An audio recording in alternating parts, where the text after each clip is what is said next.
Hola, mi nombre es Emilio Kopaitik. Bienvenidos a derechopedia.cl. A continuación, verán un análisis de jurisprudencia realizado por expertos y expertas en la materia en nuestra sección denominada Unificaciones Telemáticas. Gracias a los expositores y a ustedes por apoyar este proyecto.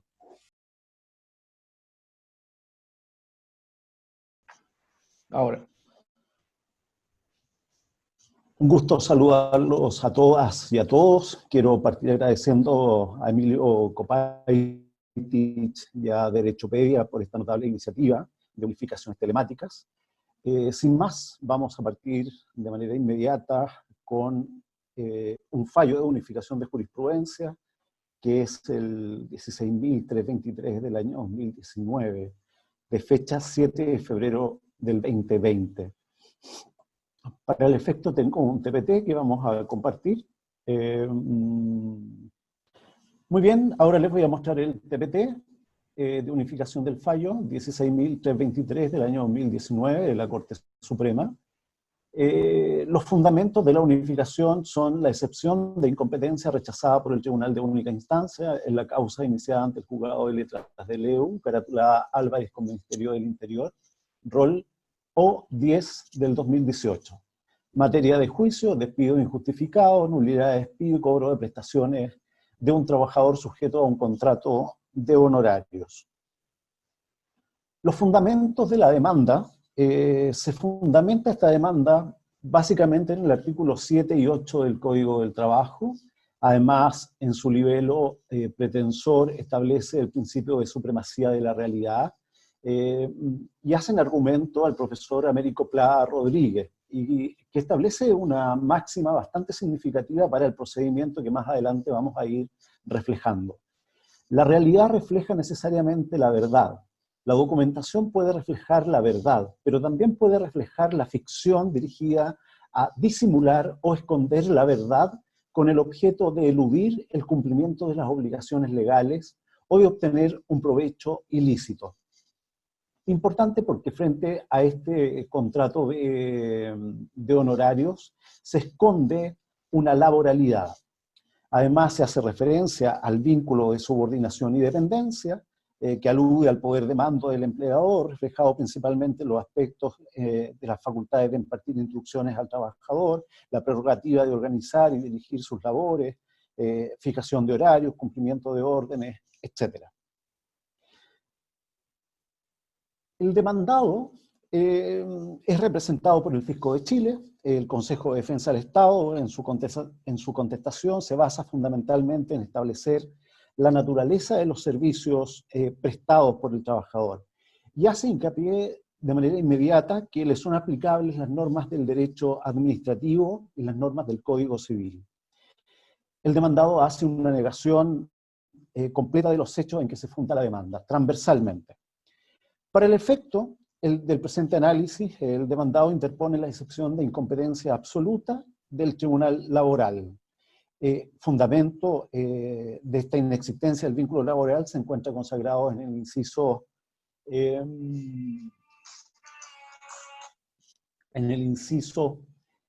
segundo del artículo primero del Código del Trabajo, que establece que estas normas no se aplicarán, sin embargo, a los funcionarios de la Administración del Estado, centralizada y descentralizada, del Congreso Nacional y del Poder Judicial, ni a los trabajadores de las empresas o instituciones del Estado, o aquellas en que tenga aportes, participación o representación, siempre que dichos funcionarios o trabajadores se encuentren sometidos a una ley o estatuto especial. Además, esgrime el artículo 420 del Código del Trabajo, que regula la competencia de los juzgados del trabajo. Otro aspecto significativo en esta excepción de incompetencia es el artículo 478, letra A, que establece que el recurso de nulidad procederá además cuando la sentencia haya sido pronunciada por un juez incompetente. El fallo de única instancia es un fallo bastante interesante, que pueden revisarlo en la causa O10 del 2018 del Juzgado de Letras del EU. Es un buen fallo a mi juicio, los invito a leerlo, a que lo puedan observar, porque ahí están los indicios de laboralidad básicamente. En resumen, el tribunal rechaza la incompetencia del tribunal y se pronuncia sobre las prestaciones a favor del trabajador.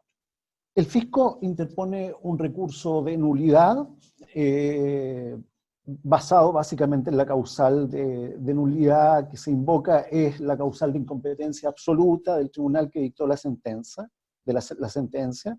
El artículo 478, letra A del Código del Trabajo establece como causal de recurso de nulidad cuando la sentencia haya sido pronunciada por un juez incompetente, legalmente implicado o recusado, etcétera. Eso está establecido en el artículo 478, letra A. Lo señala también en esta sentencia que hace la Corte de Apelaciones de Concepción. Establece básicamente, bueno, es un recurso bastante lato, de bastante literatura al respecto. Sin embargo, lo fundamental es poder establecer que más allá de lo resuelto por el tribunal, no cabe duda alguna del tribunal, me refiero al tribunal de única instancia, que atendido los antecedentes aportados al proceso por ambas partes, resulta de manifiesto que el tribunal era incompetente para conocer este pleito. Que por la sola aplicación del artículo 420, letra A del Código del Trabajo, debiera rechazarse o acogerse la competencia de un tribunal civil y no del tribunal laboral.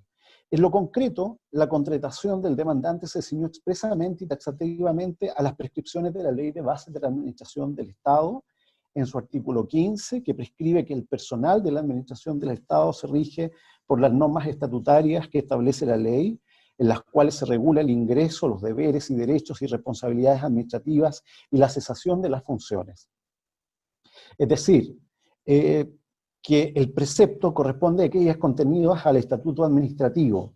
Conforme a lo anterior, el artículo 1 del estatuto administrativo de la ley 18.834 dispone que las relaciones entre el Estado y el personal de los ministerios, intendencias, gobernaciones y servicios públicos centralizados y descentralizados creados por el cumplimiento de las funciones administrativas se regulan por las normas del presente estatuto, con lo que excluye la aplicación del Código del Trabajo en esta relación. Entonces, la vinculación de una persona con el Estado y sus órganos de servicio en la base de honorario concurre que se encuentra expresamente regulada en el Estatuto Administrativo, en su artículo 11. Básicamente, que el artículo 11 es el que vimos anteriormente, que podrá contratarse sobre esta base de honorarios profesionales y técnicos de la educación, etc. Y en el inciso tercero señala que las personas contratadas a honorarios se regirán por las reglas que establezca el respectivo contrato y no les serán aplicables las disposiciones de este estatuto. Interesante eso porque el contrato de honorario nace en el Código Civil, como supletoriamente lo indica el fallo de esta sentencia. Las normas del Código Civil, particularmente las normas de arrendo de servicios inmateriales contenidas en el párrafo 9 del título 16 del libro cuarto. Lo que sigue que, de acuerdo a lo señalado por la autoridad administrativa, se encuentra expresamente facultada para contratar personal sobre las bases a honorarios en virtud de los dispuestos de lo citado en el artículo 11 del Estatuto Administrativo.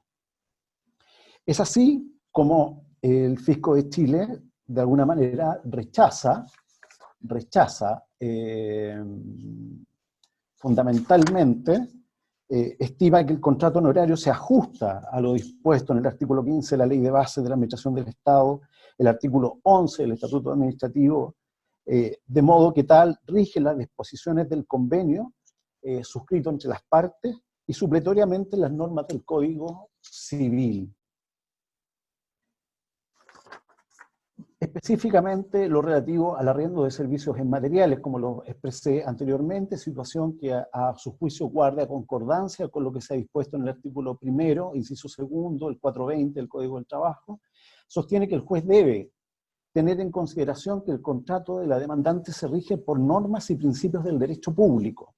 En su particular, el principio de legalidad consagrado en el artículo 6 y 7 de nuestra Constitución Política en relación con el artículo 11 del Estatuto Administrativo, y concluye que los servicios prestados por el demandante de autos para la gobernación de Arauco se rigen por las disposiciones de la Ley 18.834, excluyendo el Código del Trabajo en su aplicación, lo que lleva a sostener que la sentencia fue dictada por un juez incompetente, toda vez que la demandada integra la administración del Estado y, en consecuencia, la acción no debe acogerse a tramitación por impedírselo el artículo 15 de la ley 18.575, en relación con el tercero, 10, 11 del Estatuto Administrativo y el artículo primero, inciso segundo del Código del Trabajo. Este es el pronunciamiento de la Corte de Apelaciones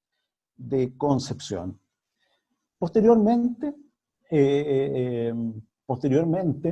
se presenta un recurso de unificación de jurisprudencia que difiere con lo sostenido de las sentencias acompañadas en su contraste y corresponde a las decisiones adoptadas por la Corte de Ingreso. Hay tres sentencias aquí, la 36.770 del 2017, la 16.346 del 2016, la 34.530 del año 2017.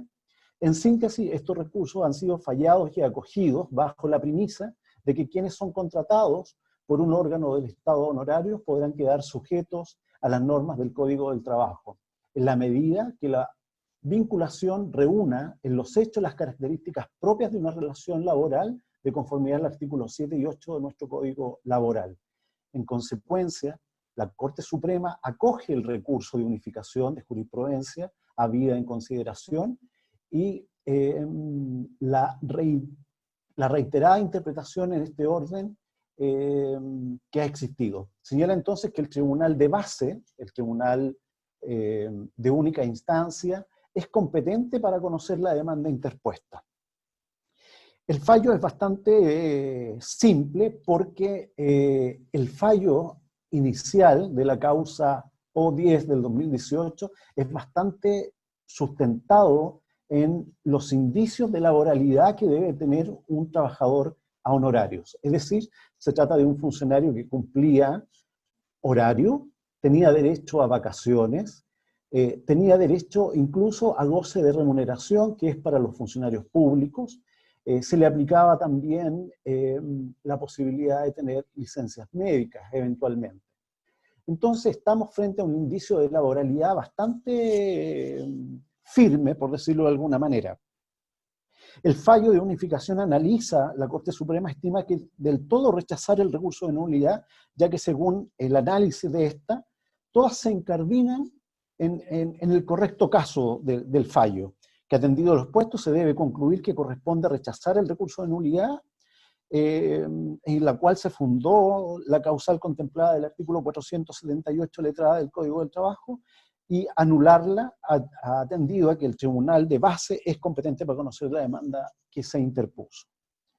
Pues bien, reflexiones finales respecto a este contrato de honorario. Bueno, en primer lugar, es un contrato que posee características propias. No cabe la menor duda que el contrato de honorario, aquí sí existe una igualdad de partes. Es un acto jurídico bilateral oneroso, donde el objeto del contrato será la prestación de servicios en favor de otro y la entrega de un pago en dinero por dichos servicios.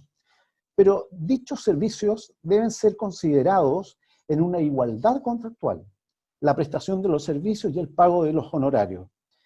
Es decir, que nuestra legislación contempla en el Código Civil como prestadores de servicios por regla general de arrendamiento de servicios inmateriales, no se rige por el Código del Trabajo y sus funciones son accidentales y temporales. Aquí me voy a detener en parte porque efectivamente el contrato de honorarios tiene esa gracia o el mal uso que ha hecho el Estado, no solamente aquí el Ministerio del Interior a través de los programas de la gobernación, sino también los programas municipales y los programas, en definitiva, que van en ayuda de la contratación de profesionales. Cuando se hace un contrato de honorarios, básicamente ese contrato de honorarios es un contrato impositivo por parte del empleador. Y el cometido dicta mucho de ser accidental y temporal, puesto que hay un cometido que va mucho más allá. En el caso en cuestión que nosotros hemos analizado, aquí el trabajador tenía que cumplir funciones extensas. Tenía que hacer plazas ciudadanas, tenía que conversar con dirigentes sociales, comunitarios, etc. Tenía una serie de prerrogativas. Además, cumplía un horario de entrada y de salida de 44 horas semanales al efecto. Por lo tanto, dictaba mucho de ser un contrato a honorario según lo establecido en nuestra legislación, de ser accidental y temporal. Sin embargo, han sido los tribunales de justicia del trabajo los que se han pronunciado al respecto de su competencia y los conflictos con su empleador. Por lo tanto, la doctrina nacional define la laboralización de la función pública como un fenómeno que implica que las relaciones entre funcionarios y la administración del Estado se miren desde la óptica laboralista y se le haga aplicable el Código del Trabajo. Así se hace extensible para los funcionarios y trabajadores o empleados de la administración del Estado las tutelas laborales, los pronunciamientos respecto al pago de cotizaciones previsionales, y una serie de otras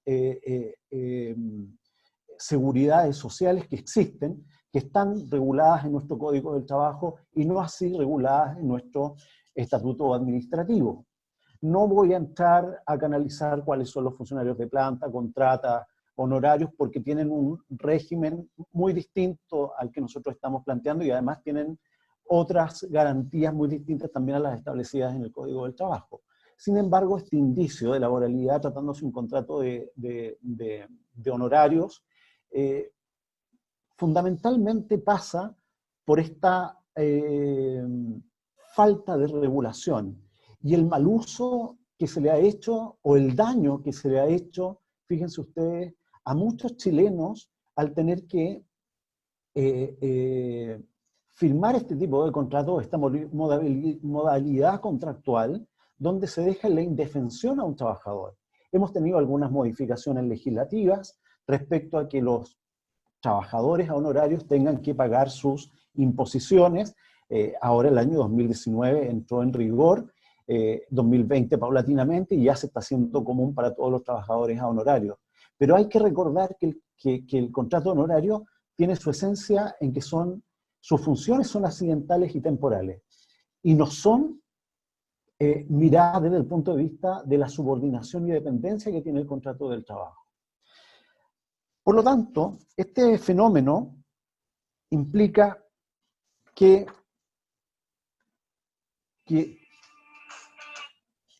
de alguna manera el Estado debe desarrollar o permitir de alguna manera aplicar a los ciudadanos los elementos anteriormente descritos. No sirve de nada el fundamento para establecer la existencia de un vínculo de subordinación y dependencia si esto no es accidental o temporal. Hay que dar mayor certeza y estabilidad jurídica a esta modalidad, que es tan precaria e insuficiente.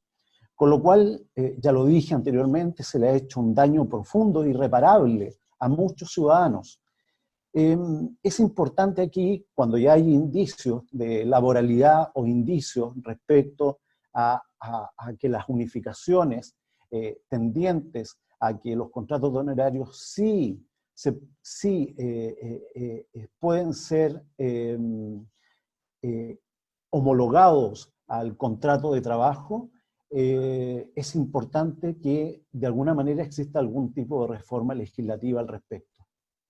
Porque la vuelta que este trabajador se dio, en definitiva, desde el año 2018, estamos hablando de un trabajador que prestaba servicio desde el año 2015 hasta el 2018, la vuelta que este trabajador se dio fue bastante extensa, si ustedes lo miran, porque la interposición de la demanda fue el 2018, y recién el 2019, de fecha muy reciente, se dicta el fallo de unificación, que obliga al fisco a tener que pagar las obligaciones contractuales establecidas en el Código del Trabajo.